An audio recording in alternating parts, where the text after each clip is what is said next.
Hello students, तर आज आपण टर्मिनल वेलॉसिटी म्हणजे काय हे समजून घेणार. आता टर्मिनल वेलॉसिटी समजण्याच्या आधी तुम्हाला स्टोक्स लॉ म्हणजे काय हे माहीत असलं पाहिजे. जर ते तुम्ही माझं लास्ट लेक्चर बघितलं नसेल, ज्याच्यामध्ये मी तुम्हाला सांगितलेलं आहे स्टोक्स लॉ काय सांगतो, तर ते तुम्ही नक्की लेक्चर बघावं. जर ते तुम्ही लेक्चर पाहिलं नसेल तर हे टर्मिनल वेलॉसिटी हा पॉईंट तुम्हाला अजिबात समजणार नाही. ओके. आता टर्मिनल वेलॉसिटी समजण्यासाठी तर काय घेतलेलं आहे, तर एक कंटेनर घेतलेला आहे आणि त्याच्यामध्ये फ्लुइड आहे. आता फ्लुइड म्हटल्यानंतर ते काही असू शकतं, लिक्विड असेल, कुठलेही लिक्विड असेल, म्हणजे वॉटर असू शकते, हनी असू शकते, सिरप असू शकते, किंवा इथं एअर कॉलम पण असू शकते, what ever it could be any fluid. आणि या फ्लुइडमध्ये मी काय करतोय रे, हा स्पेरिकल ऑब्जेक्ट काय करणार आहे, मी ड्रॉप करणार आहे. आता स्पेरिकल ऑब्जेक्ट ड्रॉप केल्यानंतर याच्यावर कोणकोणते फोर्सेस एक्झर्ट होतील याचा मी स्टडी करणार आहे. ओके, बघा सिंपल. फर्स्ट पॉईंट काय केलेला आहे, तर एक स्पेरिकल ऑब्जेक्ट मी याच्यामध्ये काय केलेला आहे, ड्रॉप केलेला आहे. किंवा मी असं म्हणतो की let us consider let let object let object किंवा spherical object falling through fluid.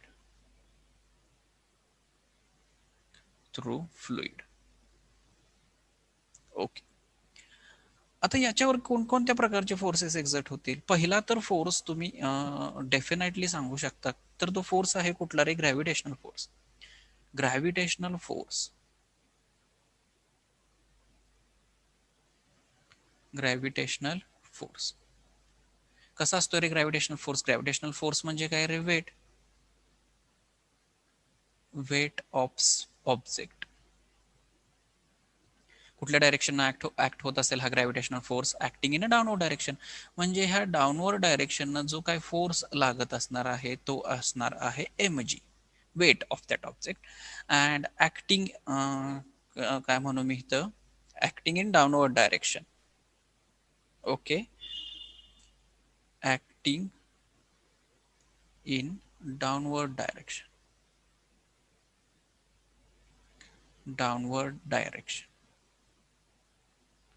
Simple. Gravitational force तो किती आहे रे, ग्रॅव्हिटेशनल फोर्स तो आहे वेट एवढा, म्हणजेच किती आहे, mg. सेकंड फोर्स जो काय लागत असेल तो फोर्स आपण लास्ट लेक्चरमध्ये स्टडी केलेला. म्हणजे एखादा स्पेरिकल ऑब्जेक्ट जर ह्या फ्लुइड मधून पास होत असेल तर त्याच्यावर फ्रिक्शनल फोर्स लागतो, किंवा त्याला आपण म्हणलेलं विस्कस फोर्स. तर तो विस्कस फोर्स बाळांनो हा वरच्या बाजूने लागणार आहे त्याच्यावर. म्हणजे ह्या अशा पद्धतीनं वरच्या बाजूनं हा विस्कस फोर्स काय करतोय, तर त्याच्या व्हेलॉसिटीला अपोज करणारा फोर्स विस्कस फोर्स, किंवा त्याला आपण म्हणलेलं फ्रिक्शनल फोर्स. हे स्टोक्स लॉ वरून आपण सांगितलेलं तो विस्कस फोर्स. ओके. म्हणजे बघा अजून कुठला फोर्स ह्याच्यावर ऍक्ट होतोय, तर विस्कस फोर्स, त्याला आपण एफ व्ही न डिनोट करूयात.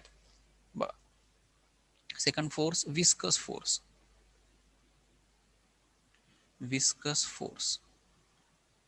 ओके. आता हा जो काही विस्कस फोर्स आहे बाळांनो, त्याची डायरेक्शन काय असणार आहे, अपवर्ड डायरेक्शन असणार आहे. म्हणजे ह्या ग्रॅव्हिटेशनल फोर्स पेक्षा हा अपोजिट डायरेक्शनला असणार आहे. Viscous force acting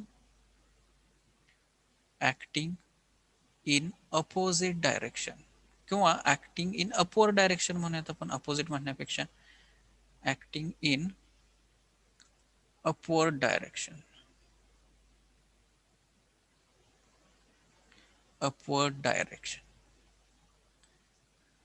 simple. Okay. आता हा जो काही विस्कस फोर्स असतो हे तुम्हाला माहित आहे, according to Stokes law that viscous force is proportional to the eta R V. आता तुम्ही म्हणाल की सर हे इटा म्हणजे काय, that eta is nothing but a coefficient of viscosity, R is nothing but radius of sphere, and V with the velocity of that sphere. म्हणजे हा जो काही विस्कस फोर्स आहे हा कोणावर डिपेंड आहे, डॉमिनंटली वेलॉसिटीवर डिपेंड आहे. Okay.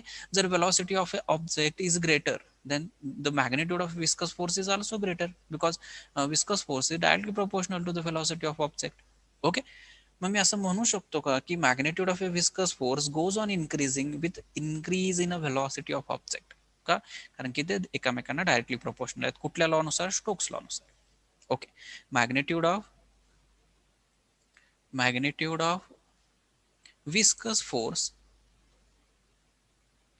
viscous force magnitude of viscous force goes on increasing goes on increasing with increase in velocity, with increase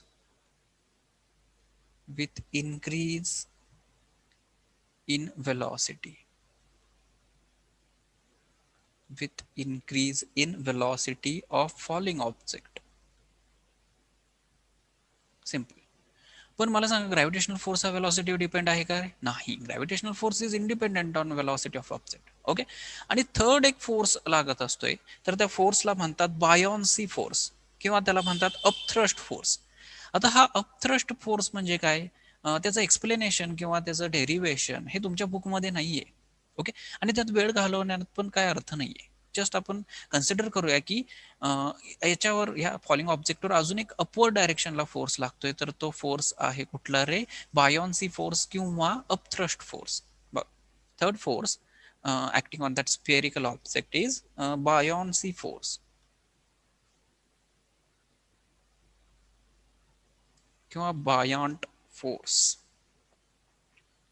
नसेल प्रोनाउन्सिएशन जमत तर सिंपल त्याला काय म्हणणार आहे? Upthrust force. अपथ्रस्ट नावातच आहे. अपथ्रस्ट म्हणल्यानंतर तो कुठं ऍक्ट होत असेल रे? अपवर्ड डायरेक्शनला ऍक्ट होत असेल. ओके. अपथ्रस्ट फोर्स,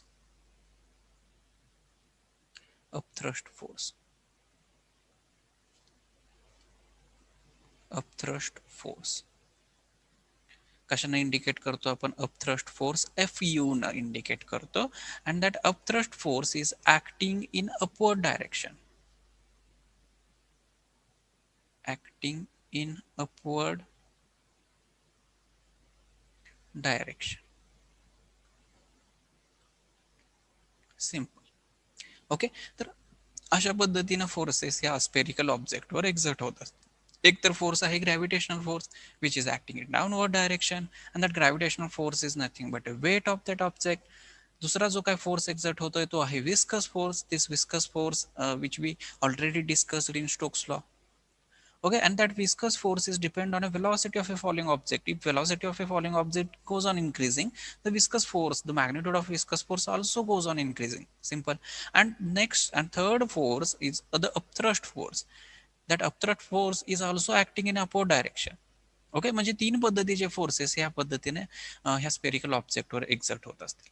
आता जर ह्या पद्धतीने एक्झर्ट होत असतील बाळांनो, तर मला सांगा की याच्यावर जो काय नेट फोर्स असणार आहे, नेट फोर्स, तर तो किती असणार आहे रे बाळांनो? ऑब्व्हियसली तो किती असणार आहे? mg minus FV plus FU. आता तुम्ही म्हणाल की सर हा mg तुम्ही का मोठा घेतला? मोठ्यातून लहान वजा करतो ना आपण. मग mg हा का लहान घेतला बाळांनो, मोठा घेतला? कारण की हा ऑब्जेक्ट खाली ड्रॉप होतोय, खाली ड्रॉप होतोय.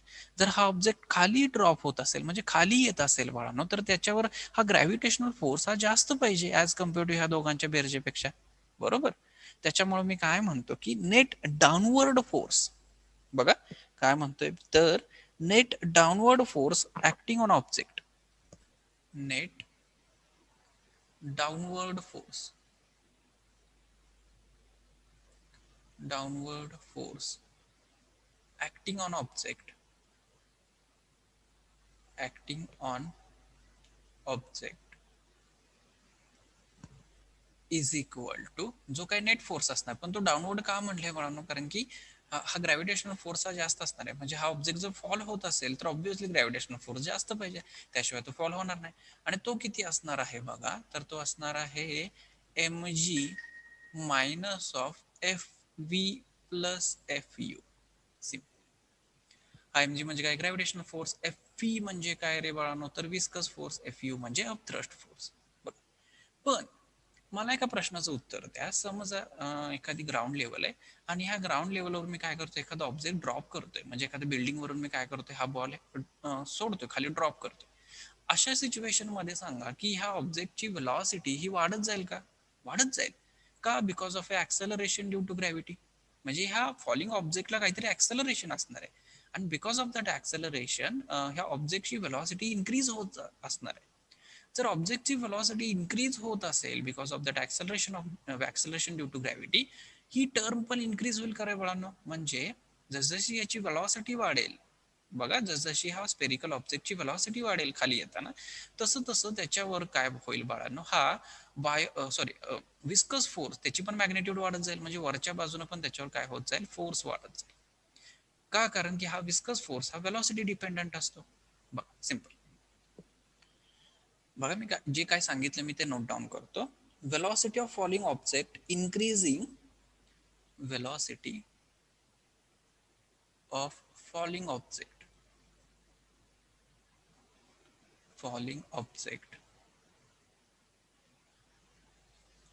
is increasing, velocity of falling object is increasing because of that, किंवा मी असं म्हणू शकतो हेन्स. आता ही वेलॉसिटी काय इन्क्रीज होते रे? Because of acceleration due to gravity. And hence viscous force, hence viscous force acting on object, falling object, is also increases. हो का नाही? जसजशी या फॉलिंग ऑब्जेक्टची वेलॉसिटी वाढत जाईल तसं तसं त्याच्यावर वरच्या बाजूला लागणारा हा विस्कस फोर्स त्याची पण मॅग्नेट्यूड वाढत जाईल. आता जर वेलॉसिटी वाढत असेल तर ही टर्म वाढत जाईल का रे?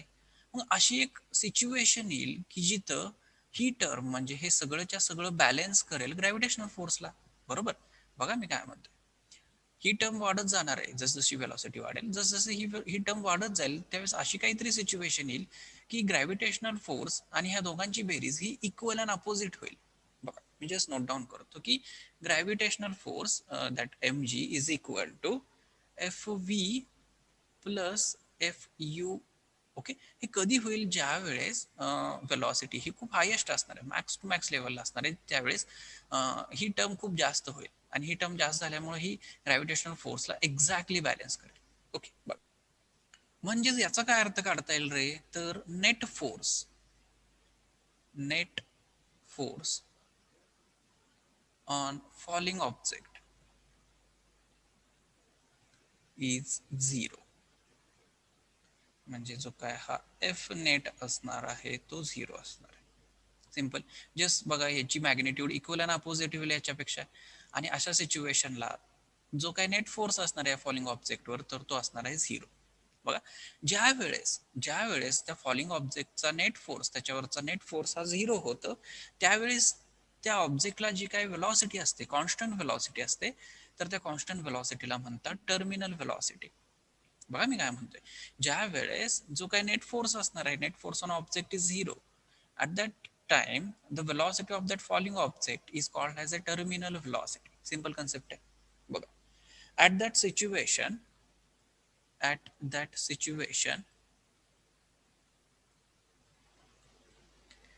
situation object will move with a constant velocity. Object will move with constant velocity.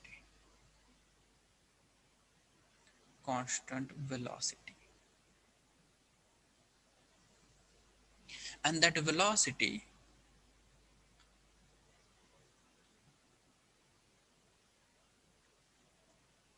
is called terminal velocity.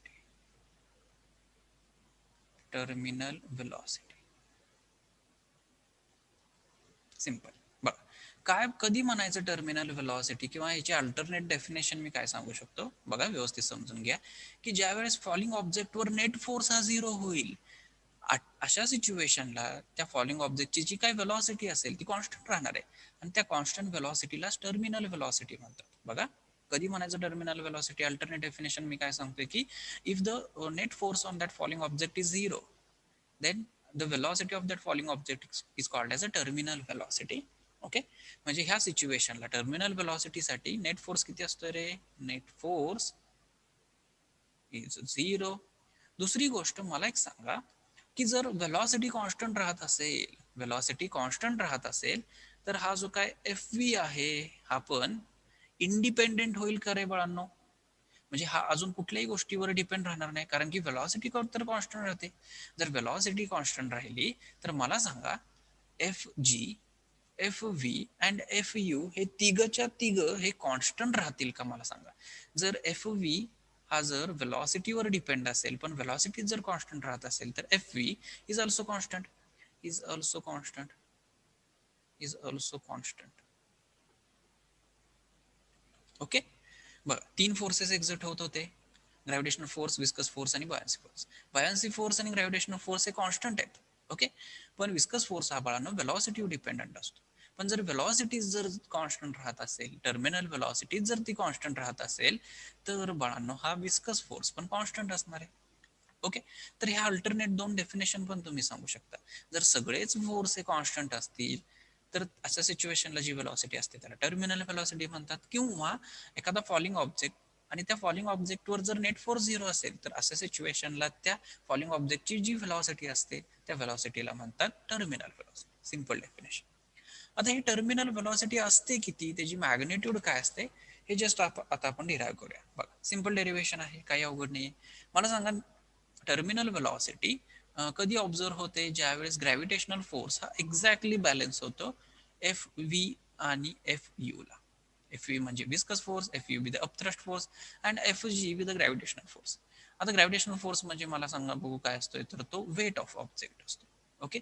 F V म्हणजे काय, आपण हे स्टोक्स लॉ मध्ये सांगितलेलं हे जे एक्सप्रेशन 6 पाय eta r v, eta be the coefficient of viscosity, r be the radius of sphere, v be the terminal velocity. लक्षात ठेवा हे काय आहे, टर्मिनल व्हेलॉसिटी.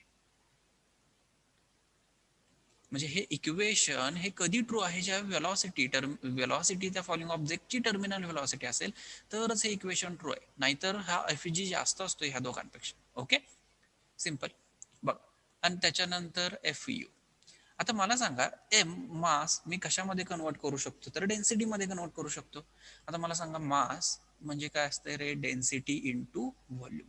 आता हा volume of that spherical object which is falling, म्हणजे बरोबर ना, त्या फॉलिंग ऑब्जेक्टचा व्हॉल्यूम. आता डेन्सिटी किती असणार आहे, rho be the density of that falling sphere. कोणाची डेन्सिटी आहे ही, इथं मी जी काय वापरणार आहे तर ही डेन्सिटी कोणाची, त्या फॉलिंग स्पियरची डेन्सिटी. बघा व्हॉल्यूम तर मला माहित आहे, स्पियरचा व्हॉल्यूम किती असतोय रे, 4/3πr³. डेन्सिटी किती, रो जी हा असाच 6π η r v. आता हा जो काय अपथ्रस्ट फोर्स असतोय, हा अपथ्रस्ट फोर्स हा बाळांनो कोणामुळे असतो, तर हा असतोय weight of fluid. Weight of fluid मुळे असतो.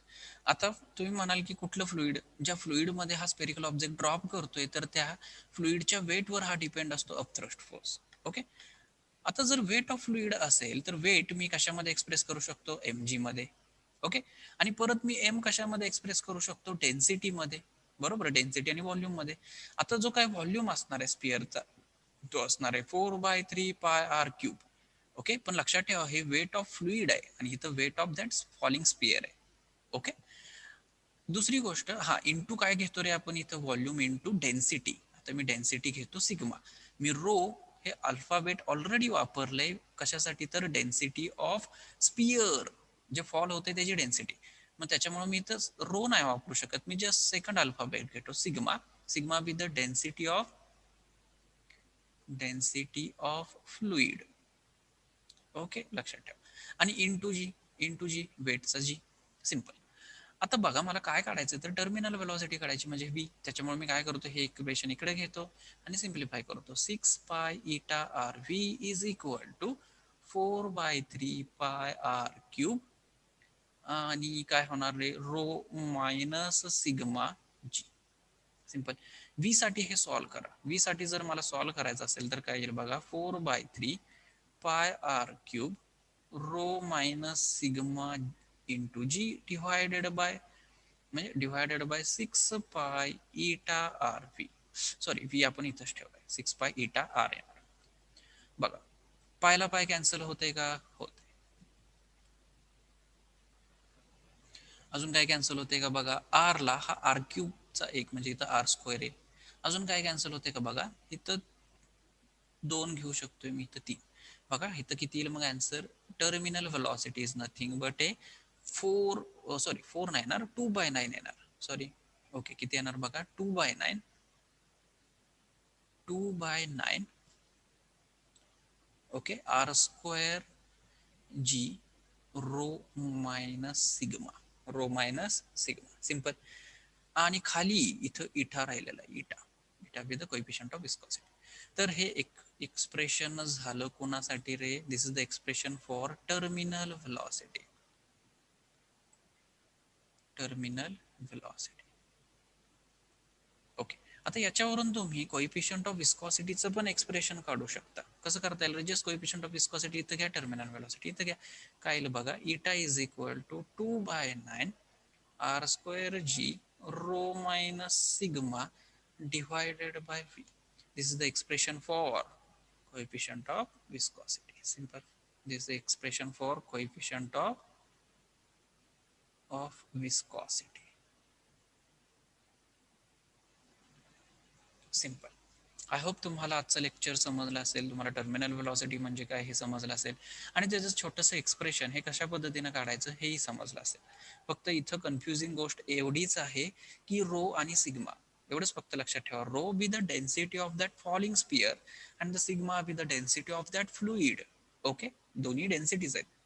ठीक आहे, तर मी अशी अपेक्षा करतो की तुम्हाला आजचं लेक्चर हे समजलं असेल. आपण इथंच थांबूया.